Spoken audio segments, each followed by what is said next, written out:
Welcome to Make America Healthy, where our goal is to educate you, inspire you, and give you the tools that you need to take better care and control of your physical and mental health. So, my name is Beth Shaw, and I'm the founder of YogaFit Training Systems Worldwide, the world's largest yoga school. I'm the author of 4 best-selling books on health and wellness, all with the word yoga in the title. And I'm also the host of this podcast, Make America Healthy. Thank you so much for joining us today, where we're talking about a very important topic that everybody needs education on. And the title of today's show Is Your Gut Killing You? We're joined by Sandy Wesson, who is a registered nurse, a functional therapy practitioner, and has a company called Brainworks for Life. Her focus is on improving people's health by focusing on their health brain and their gut, cellular detox, neurofeedback, and so much more. So let's talk about, is your gut killing you? And if it is, what you can do about it. Sandy, welcome to the show. Hey, Beth, thanks so much for the invitation. I love to teach people. I love to talk about gut health, brain health, how everything all fits. So thanks for the invite. So, we've done a number of shows on the microbiome. We've talked about digestive health, but I'd like to do a deeper dive today because if people's guts are not functioning properly, I understand that many times it can manifest as chronic fatigue syndrome, depression, anxiety, and general malaise that people might not realize the cause of is, in fact, their gut. So, oftentimes, if people are suffering and they think that it's a mental health issue, they might go to a doctor and get an antidepressant pill when, in fact, their microbiome is off. There are some just general tips for people who fear that they might be struggling with gut issues above and beyond the usual diarrhea, constipation, indigestion type issues that people have? The kinds of things that I see beyond the things you've described, irritable bowel disease, the digestive issues with diarrhea, constipation, that kind of thing, is often I take people through, I look at take a deeper dive going into looking what else might be causing it. There are things that can cause gut issues, like if you have a head injury, if you have a traumatic brain injury, and I know we're scheduled, we'll talk about that deeper at another time, but having a concussion can cause gut issues. The gut-brain connection, and we'll talk more about that another time. But another piece that I frequently see with people that can cause disruption in the microbiome is the herbicides, the pesticides, the glyphosate in the body. If we think about what those do, they're intended to kill bugs. And so we're ingesting those all the time. Not purposefully, but they're sprayed, so they become airborne. So now they're, even if you've got an organic farmer, if the farm next door isn't organic and that's being sprayed, then it can affect a person. So it can get into the organic farming. So that's why they say, even if we have organic, if we eat organic, we still have to be careful. We still have to be aware. So I take my clients through detox. I took my body, myself, through a deeper detox. Tell us a little bit about your personal experience doing this detox, because I know for a lot of people, like you said, they might be eating organic, maybe like myself, they're gluten-free, so they're thinking they're avoiding glyphosate. But if you go walk barefoot in the grass, you're probably stepping on pesticides. Yeah. Not to mention what it's doing to your pets. Oh, But yeah. and I've had a microbiome test about a year ago, and as healthy as I'd like to think that I am, it was pretty abysmal, to be honest with you. And it seems like glyphosate is prevalent everywhere, from beer to ice cream to most packaged foods, cereals, and all of that. Is there anything that we can even do living here in the United States to keep away from these heavy duty environmental toxins. I think it's really hard for us to completely avoid them. Unfortunately, our government doesn't do enough to outlaw some of these Enough, really heavier, enough for or any. yeah. I was trying to be politically correct, You have but to be, this is Make America Healthy. You do not have to be politically correct. We're about bringing real information and the truth to people and yes. encouraging them to continue to do their research. And even in the NIH website, it seems like there's a lot of really good information, including the 2017 microbiome study. Can you Mhm. tell us a little bit about that? I haven't seen the results of that study, but I do know that finally, the scientists are waking up and starting to write about some of the issues. And I've known about the microbiome and studied the gut. And when I went back to school to become a functional nutritional therapy practitioner, and that was like 7 years ago. We don't get this in school, in nursing school, medical school. They don't, they just don't understand. So I had to go beyond that when I left clinical nursing, and I knew I wanted to be more in the holistic. I'd been thinking holistically a long time, but I wanted to really put it into practice.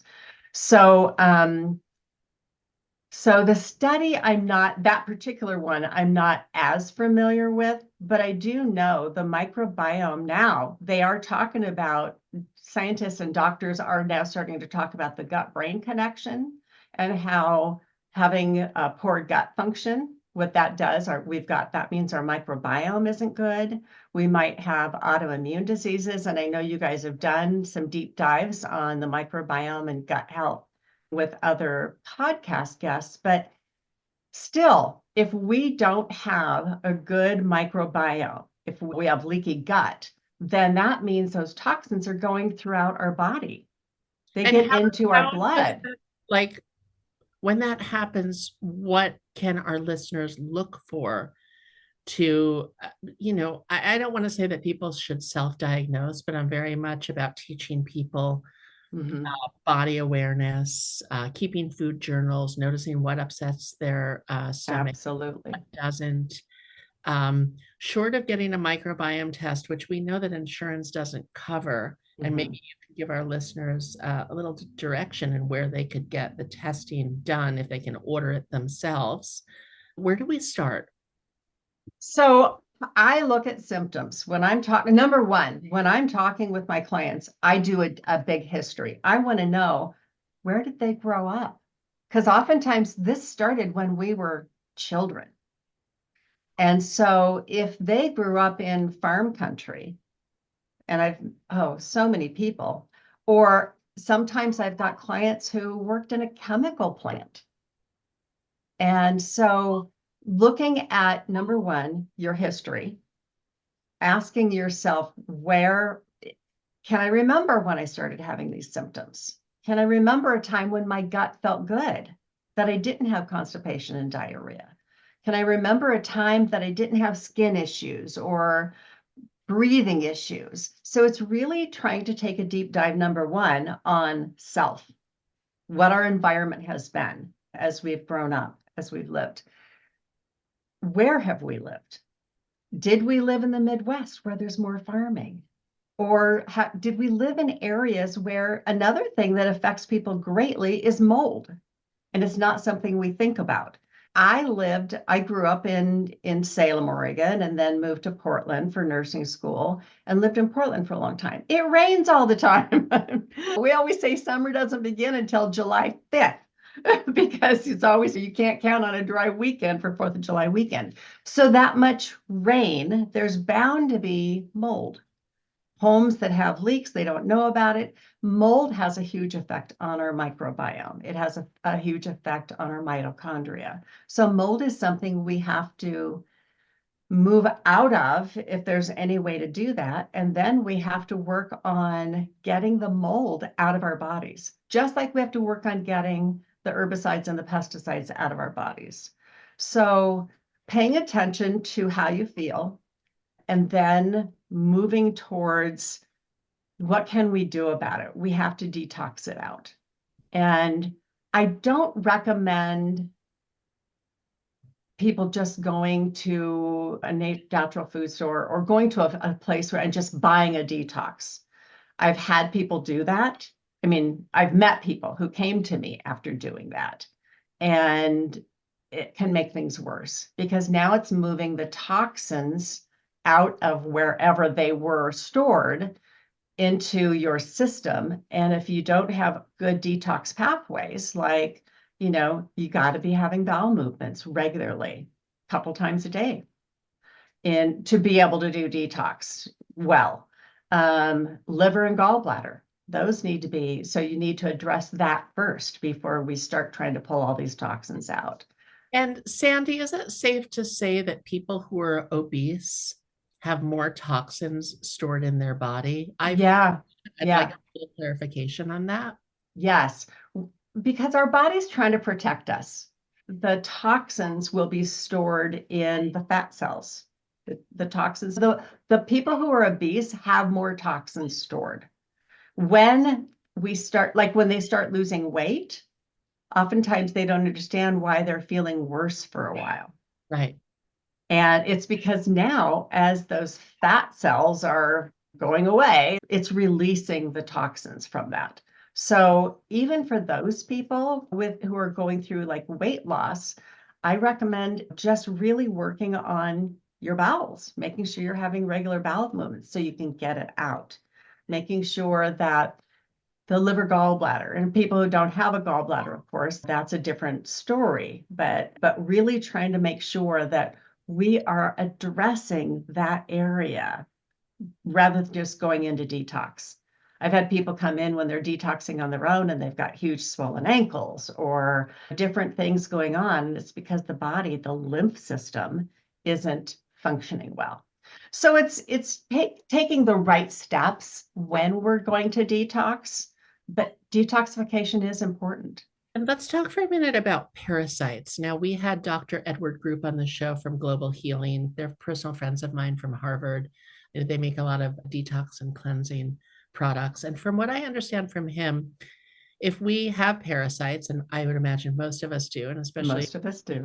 anything from produce to sushi can give you parasites, you have to undergo not just a 1 month course, but I think up to a 3 to 6 month course because the parasites then have babies. And even if you get Yep. the original parasites out, the babies are in your system. Can you Yep. elaborate a little more on that?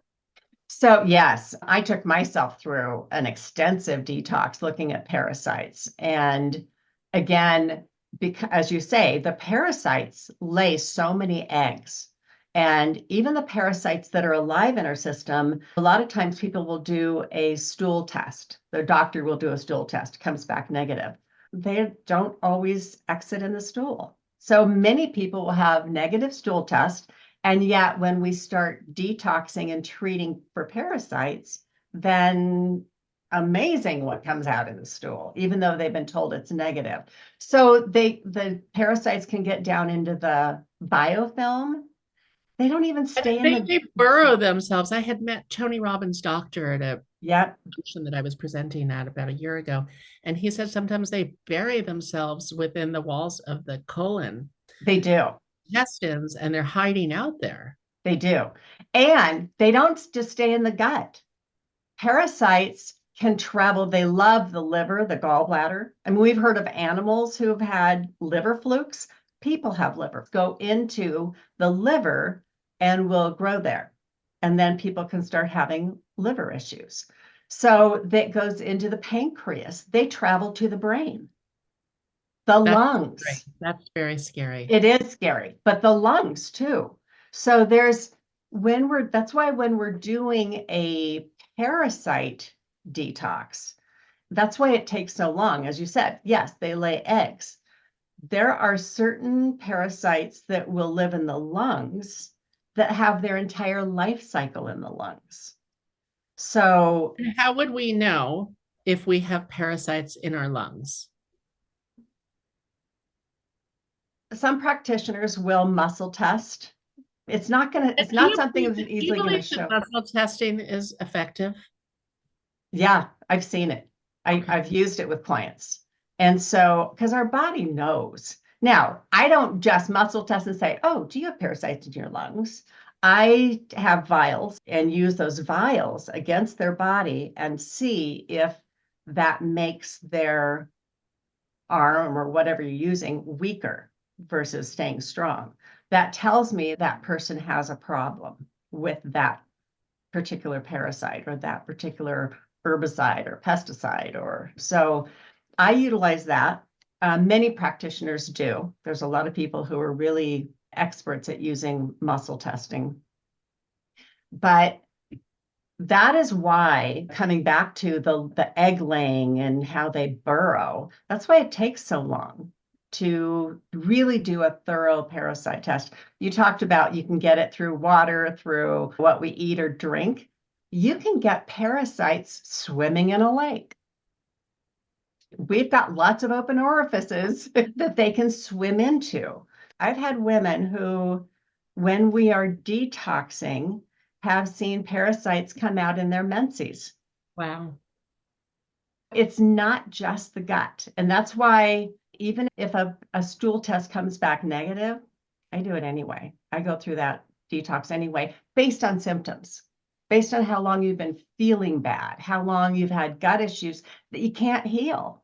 So if someone has sinus issues that they can't explain, could that be a parasitic issue? It could be.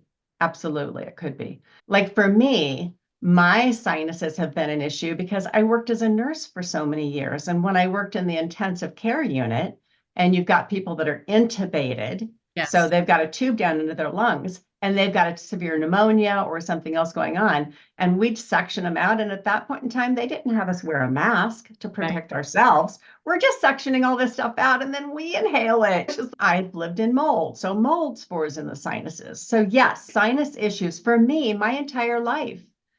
Tell us about Whenever your personal cleansing journey from start to finish and what the before was like and what the after looks like and feels like, more importantly.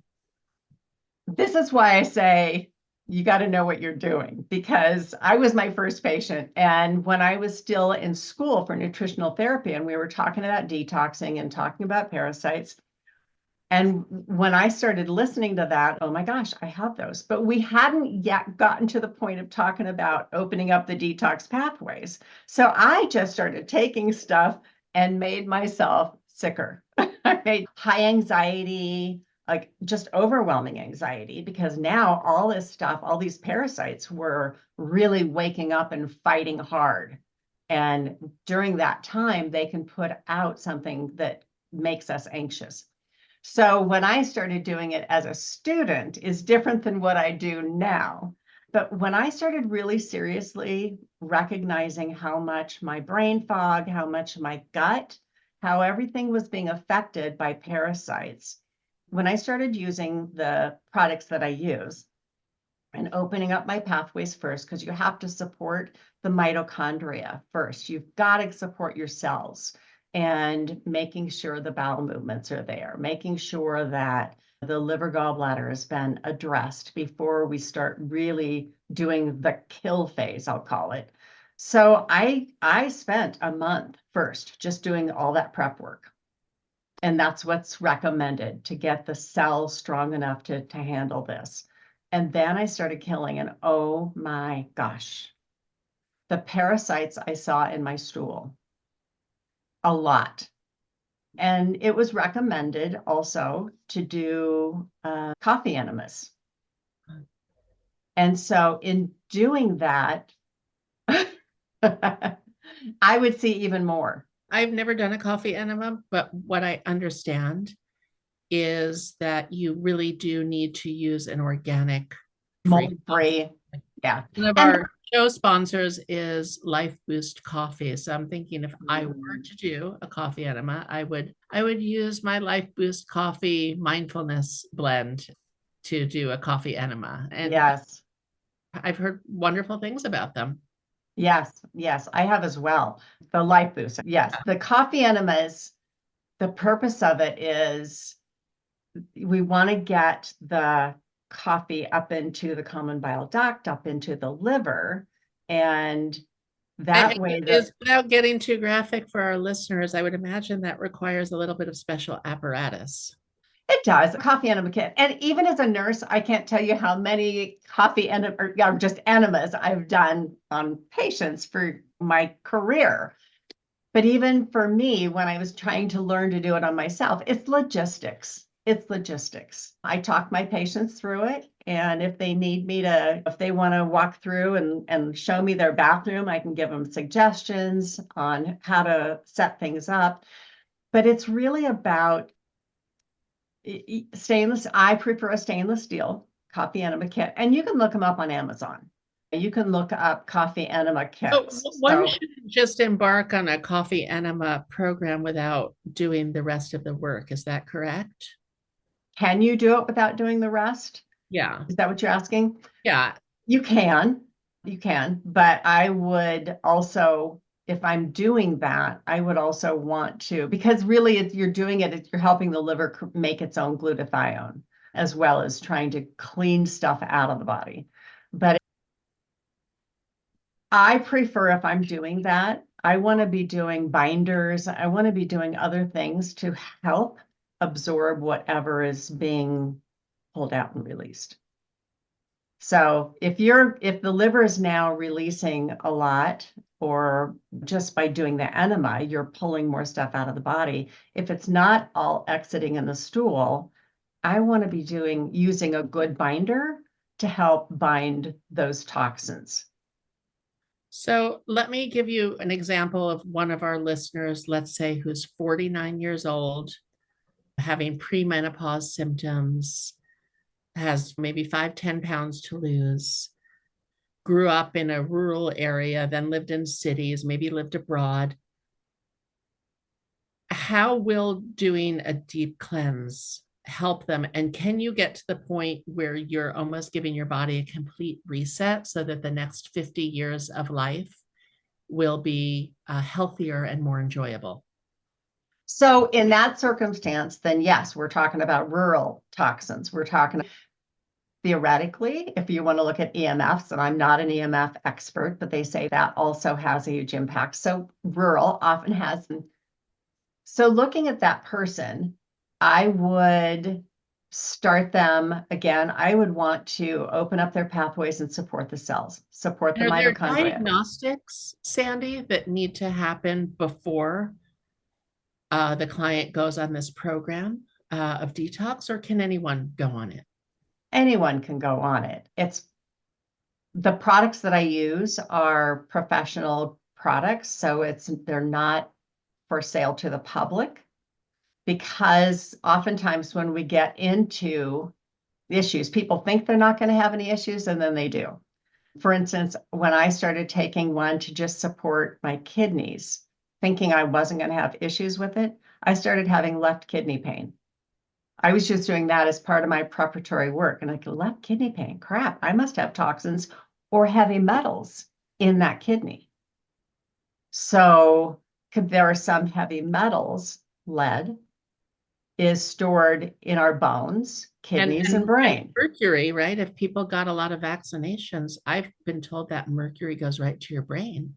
Yes, it does. So that's why preferably if there's potentially issues, if you're someone who's been struggling with your health, it is better to do a deeper detox like this with a practitioner. But can people do it on their own? Sure, if they know and pay attention to doing the preparatory phase. That's so crucial. And some people, we think their pathways may be open enough, and then you start them and they're having severe issues. Sometimes you have to step back and do more preparatory work. Because like I said, those parasites are smart little buggers. They don't want to leave their happy home. Yeah. And they have lots of ways to make us miserable, or just our body trying to release, like we were saying, the heavy metals. But so stepping through mine, I went through a period of time of releasing so many parasites. One that freaked me out the most had wings. It Oh my wasn't just a worm, God. it had wings. And I'm like, oh I my mean, not to get too graphic, but did you God. post these photos anywhere? I took pictures for me. I didn't post them. I took pictures for me because I was trying to educate myself. And I didn't take pictures of everything, some of them. So you had something with wings inside your And body. And honestly, the thing that made me not freak out as much as I was freaking out, but not as much as I probably could have, is I was in a parasite group, Facebook group, and someone posted the same thing. It was one with wings. So I had seen it before, but normally what you see people posting is liver flukes or just various worms. But you have to also understand that only 30% of parasites are visible to the human eye. Most of them are microscopic. I have to say, I'm sold. I've traveled all over the world, spent a lot of time in India, where I know people who picked up parasites. Mhm. Spent time in China and Japan eating raw fish, and yeah, I would like to go on your program and just kind of beta test for our listeners to let them know. Hopefully, nothing with wings will exit my body. Yeah. Unless, of course, it's an angel that's hiding somewhere in there. But I'm very curious now and a little afraid, to be honest with you. Probably because I'm a nurse and a practitioner. For me, I pushed the envelope because I wanted to know if anything that I was having my clients go through would be uncomfortable. I wanted to experience it first. Not that I wanted to make myself sick, but I wanted to know the kinds of things that could happen. So, how do you So, feel now? And I don't know how long ago. What's the difference before and after? so when I started it, I took myself, it was 9 months, and I thought I should be feeling much better than I was. And then I went back and I talked to the doctors who started these protocols or these programs, created these supplements. And they're like, oh, look at mold. Look at mold. If you've done everything and you're still not to where you need to be, think about mold. Because when we have mold in our bodies, when we're living in mold, when we're experiencing mold, it decreases our ability to kill parasites. So I had to go back and then really treat the mold and get as much mold out of my system as I could, and then restart the parasite. So that's why I'm saying sometimes there's factors that we may not know when we're just looking at this ourselves and saying, oh, I'm going to go pick up a detox product and I can do this. So Can people go to their doctor and get a blood test to see if they have mold in their system? typically, no, it's not going to show up in the blood. So, how does one find out? So there are other tests you can do that your practitioner can order, and it's often urine. So there are other, like the oats test can predict what kinds of things you might have. But there are mycotoxin tests that you can look to see what kind of mold is in your body. That's one way. I oftentimes, my clients don't all have the funds to do all of that because it's not covered by insurance and it can get quite expensive. Nothing good is covered by insurance. I know. So what I often will do again is I look at symptoms and then we just go through the process. Or I can do muscle testing, but then we just go through the process and treat. I don't treat anything. There's supplements. The person is taking these supplements to help their body get healthy enough to handle what's going on. So for me, further on, looking at this, I went back, I took care of the mold. Then I went back and because I was no longer living in mold, I had moved. But then I went back and started the parasite work again, which was much more effective. And as I got the other toxins out of my body and out of my brain, I started noticing how much clearer my thinking was, how much my memory was better, my processing was better. The things that I had been struggling with for quite some time and not really knowing why or what to do about it. And And then did when you have to go on a special diet while you were going through this cleansing protocol? I don't eat wheat, Okay. gluten. I am gluten free. Are there times where I'm in a restaurant and I can't resist that crusty bread? Okay, once in a while, yes. I didn't at first, though. I was very strict with that and dairy, sugar.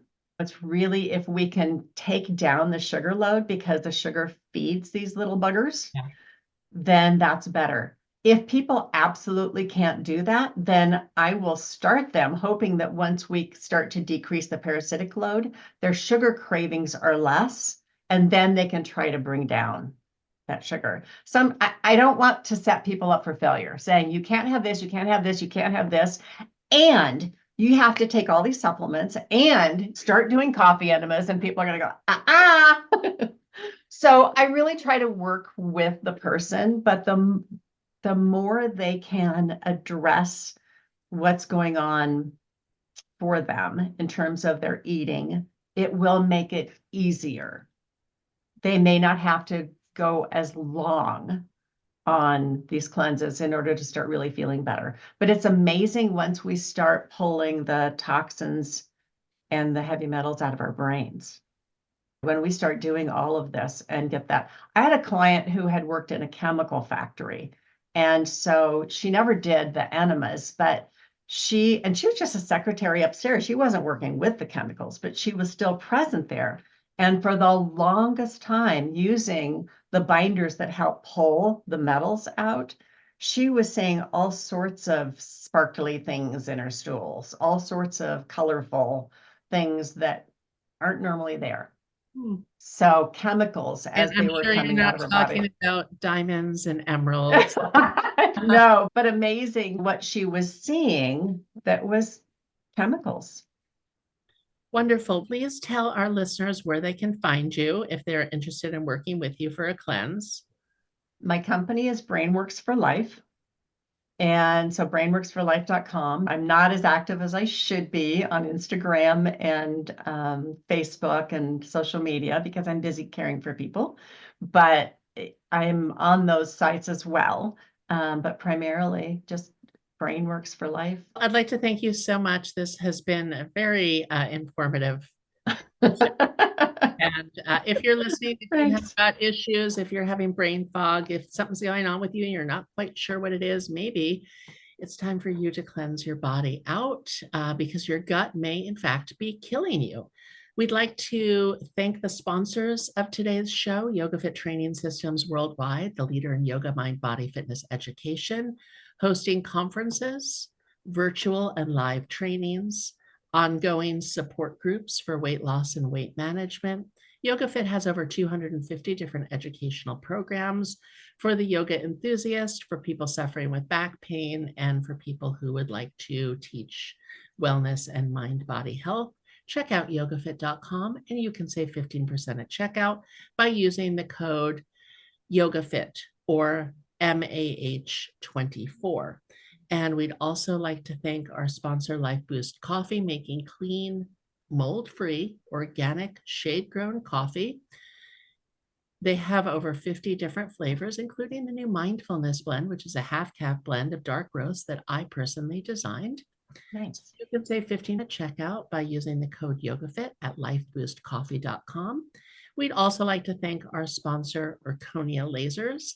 Whether you're a vet tech, an animal lover, or someone who needs a high-level red light laser to deal with your arthritis, pain, and inflammation, you can check out Urconia Lasers and enjoy a more pain-free existence. So again, thank you all so much for listening and watching Make America Healthy. And if you enjoyed this show, please share it. Stay tuned for our next one and have a beautiful, healthy rest of your day. Namaste.